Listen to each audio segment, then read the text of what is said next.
How to lock specific chats in Signal. Are guests facing issues to lock specific chats in Signal application? If that's so, then this video might help you out. Without further ado, let's get started. As of now, Signal doesn't offer a built-in option to lock individual chats with password or fingerprint. However, you can lock the entire app for security. To do that, open Signal and tap on your profile icon in the top left corner. Then, go to Privacy and tap on Screen Lock. Turn it on, choose either your phone's fingerprint, face unlock, or PIN, depending on your device.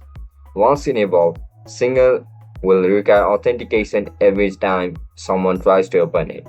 While individual chat or locks aren't available yet, locking the app ensures your all conversations stay private. And that's it guys. That's how you're gonna lock specific chats in Signal application. If you guys found this video helpful, don't forget to like, share and subscribe to our channel. I'll catch you up in the next one. Bye bye.